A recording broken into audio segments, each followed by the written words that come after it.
Mi nombre es Marco Guataquí, soy psicólogo clínico y hoy voy a hablar de un tema que ha sido muy vivido por unos y conocido por otros. Hablaremos de las fobias específicas. Arranquemos.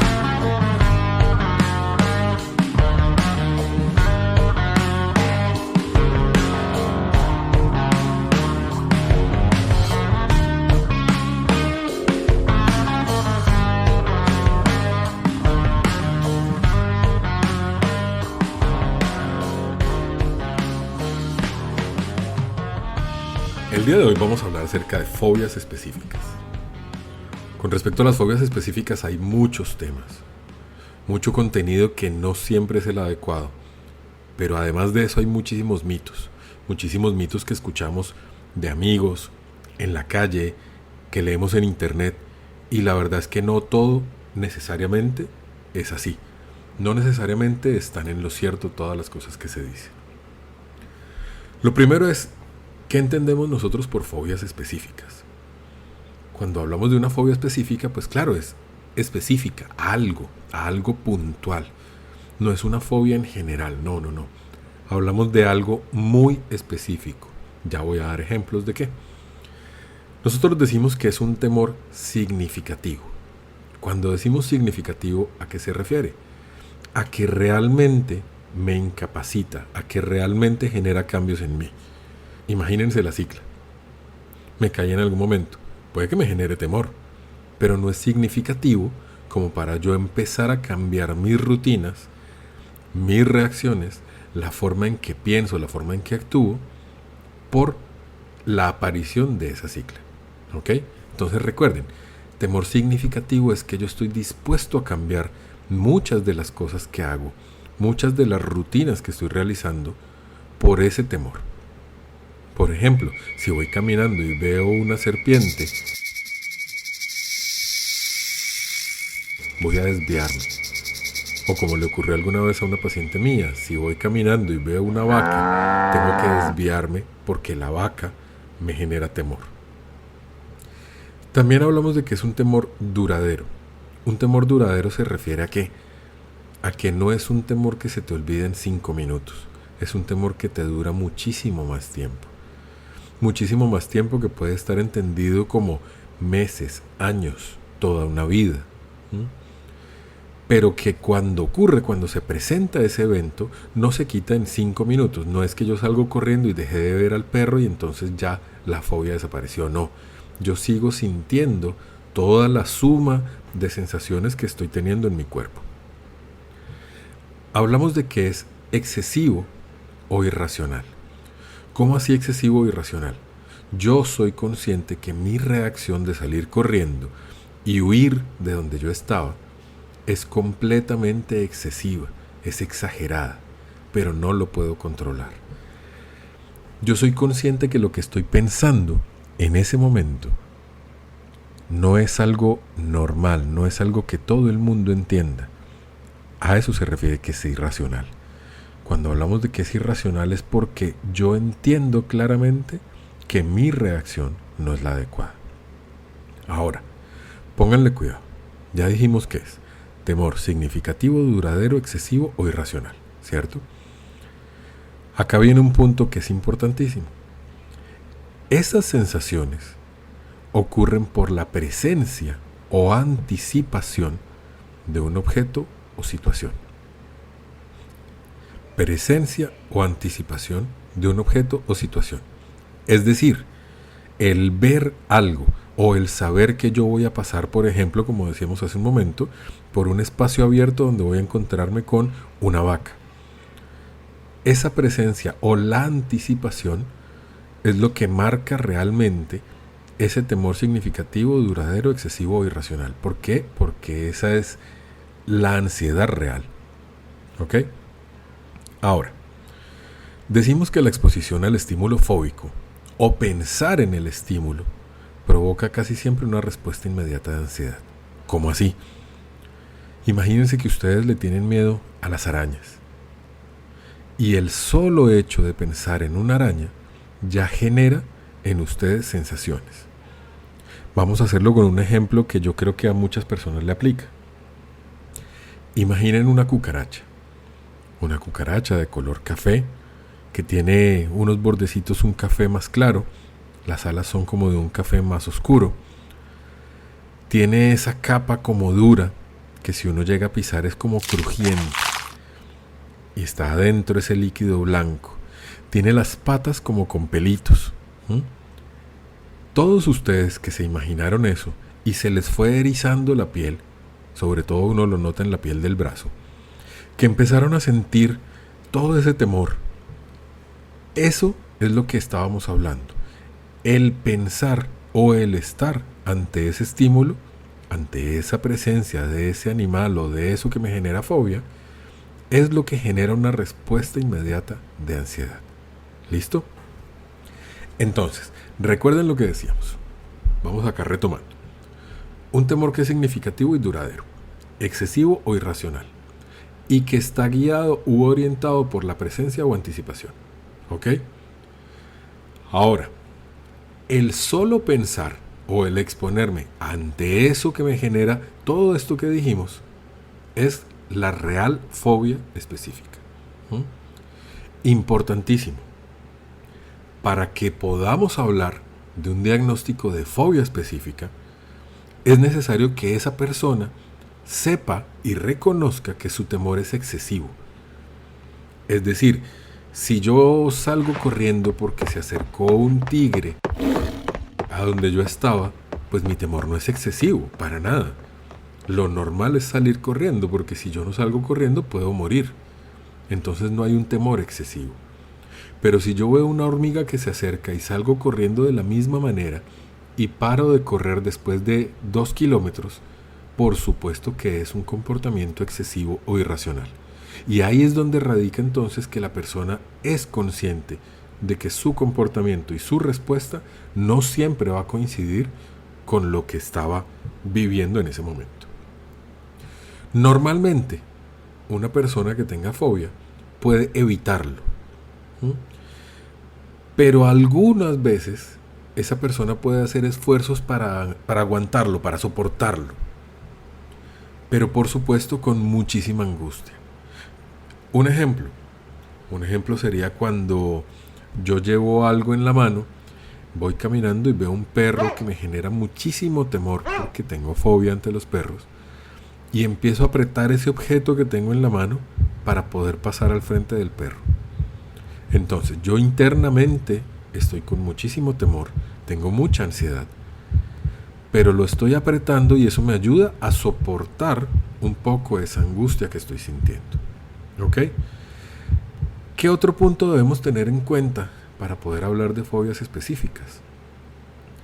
Que esta evasión, ese yo salir corriendo, ese evitar ese temor o esa angustia, interfiere, y ese interfiere, piénsenlo muy grande, subrayado en negrilla, interfiere con las actividades rutinarias, laborales, funcionales, sociales, normales del individuo. Si usted va en medio de un bus para su trabajo y ve que sale una araña debajo de donde usted está y se para y sale corriendo, se baja del bus y tiene que tranquilizarse por un rato para poder luego retomar nuevamente la ruta, y cuando se sube en otro bus está pendiente y mirando todo el tiempo si sale algo, a eso se refiere el interfiere. A eso se refiere, que su vida, sus rutinas cambian teniendo en cuenta esta fobia que está sintiendo. ¿Cómo nos damos cuenta entonces que yo estoy teniendo ansiedad por una fobia? Ese cómo nos damos cuenta es súper importante, porque mucha gente dice, yo sé que me siento mal, yo sé que algo me está pasando, pero no tengo muy claro qué. Ahí es donde ese cómo te das cuenta toma tanta importancia. Lo primero, hay unos elementos fisiológicos. Casi siempre una persona tiene taquicardia. La taquicardia es que tu corazón se acelera y empieza a correr muy rápido. Si yo, por ejemplo, salgo a trotar y mi corazón se acelera, es perfectamente normal. Pero si yo voy caminando y veo una araña y mi corazón se acelera, eso es taquicardia. ¿Por qué? Porque ha ocurrido algo externo que no ha sido generado porque yo estaba haciendo deporte, por ejemplo, que me está acelerando mi corazón. Adicional a eso, algunas personas pueden experimentar sudoración que puede estar en las manos, en las axilas, en el pecho, en el labio superior, en la frente, en los lados de la nariz. Cada cual lo puede identificar desde su punto de vista, pero es algo sumamente común. Adicional, puedo tener falta de aliento que puede ser como ahogo, el respirar con dificultad, el tratar de tomar mucho aire, pero sentir que no está entrando esa cantidad de aire, sino que entra mucho menos. Síntomas fisiológicos hay mucho más, esos son los principales. Hay otros que pueden sentir, por ejemplo, un vacío en el estómago, como cuando muchas personas dicen, yo me estoy enamorando. Ese mismo vacío, sí, ese mismo vacío no siempre es positivo. Entonces, si yo llego a sentir ese vacío en estas características, en este contexto, claro, puede llegar a generar una respuesta de ansiedad.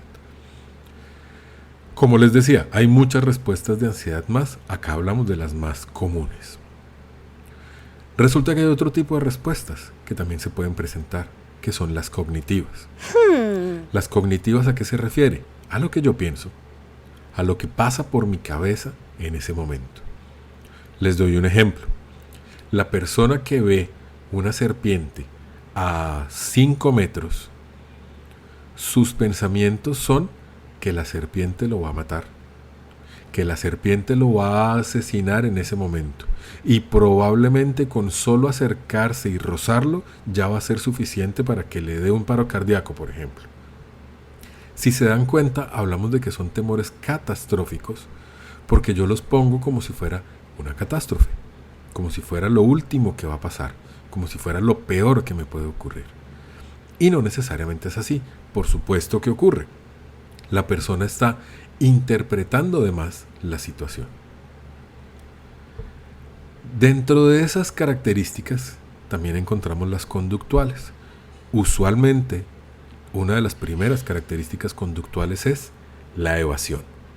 La evasión no es más que salir corriendo, huir de inmediato. Y siempre ese huir de inmediato se interpreta que se hizo para salvar la vida.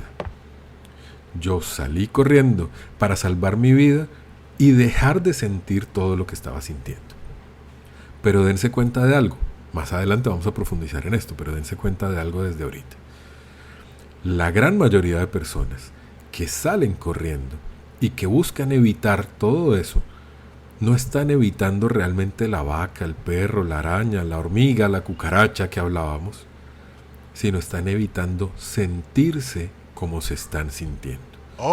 Y ahí radica un elemento clave del manejo de las fobias. La persona busca evitar sentir lo que estaba sintiendo. Pero resulta que con las fobias hay una característica especial. Una característica que solo aplica para una de las subdivisiones de las fobias específicas. De pronto ustedes lo han escuchado. Hay algunas personas que van a sacarse sangre y al ver la aguja se desmayan. Al sentir cómo la aguja toca la piel, inmediatamente viene el desmayo. Eso se llama un síncope. Muchas veces pueden generar bradicardia. Bradicardia es que el corazón empieza a latir mucho más lento. Lento no al punto de que voy a morir, pero sí lento al punto de que se siente en el cuerpo, obviamente, la incomodidad, luego viene el síncope y aparece el desmayo. Resulta que ese tipo de conductas solamente ocurre con las fobias que están relacionadas con la sangre, con las inyecciones o con el daño. Con la sangre se refiere a ver mi propia sangre o ver a alguien sangrar. Las inyecciones normalmente es la presencia de la aguja y sentir que esa aguja va a tocarme, va a inyectarme. Y el daño se refiere específicamente a ver cómo una persona, por ejemplo, se rompe un brazo, se parte una pierna, se corta y sale sangre, logra ver algo del hueso o logra ver el músculo. A eso se refiere. Por supuesto, sería normal que muchos de nosotros podamos tener una reacción de asco tal vez de molestia ante cualquiera de esas cosas. Y es normal. Pero no generamos una fobia. La persona que tiene la fobia de esa característica puede que le dé bradicardia y terminar en un desmayo. Puede que. No quiere decir que esto aplica para todas las personas, pero sí para la gran mayoría. Pero ¿y entonces qué tipos de fobias específicas podemos encontrar? De acuerdo al libro de consulta de todos los psicólogos, de la gran mayoría de psicólogos, que se llama el DSM-5, podemos encontrar las siguientes categorías, desde lo más frecuente hasta lo menos frecuente. Tenemos la situacional, la ambiental, de sangre, inyección o daño, de animales o de otros tipos. Ya les explico cada una de esas. Situacional, ¿a qué se refiere? A una situación, a un avión, a un ascensor, a un lugar cerrado, a estar en esa situación. La ambiental se refiere a lugares elevados, estar en la terraza de un edificio, estar en una montaña, estar escalando colgado de una cuerda, a las tormentas, al agua. Son situaciones mucho más específicas y que responden a ese ambiente, no tanto a la situación, sino al ambiente que me rodea. Tenemos de sangre, inyección o daño, que como ya habíamos dicho, era ver sangre, recibir una inyección o ver cómo una persona se hace daño. Luego tenemos las de animales, que normalmente son hacia los insectos y a algunos animales. Digo normalmente, ¿por qué? Porque encontramos gente que, por ejemplo, le pueda tener fobia a un ornitorrinco, ¿sí? No va a ser la más común, pero puede ocurrir, claro que sí, por supuesto. Y tenemos por último una de las menos frecuentes, que son las de los otros tipos. ¿Qué otros tipos? Por ejemplo, no comer determinado alimento porque tengo miedo a ahogarme. Hacer lo posible por no vomitar o no ver el vómito de nadie porque voy a sentir toda la ansiedad. Esto por ahora es entonces el primer capítulo de las fobias específicas. Nos vemos la semana entrante con otro capítulo donde hablaremos de cómo entonces empezar a manejarlo. Recuerden por favor darle compartir a este audio para que mucha gente pueda conocerlo. Y recuerden empezar a seguirme en cada una de las plataformas de podcast que están ustedes suscritos para poder empezar a recibir las notificaciones cuando haya nuevo material. Cuídense. Nos vemos.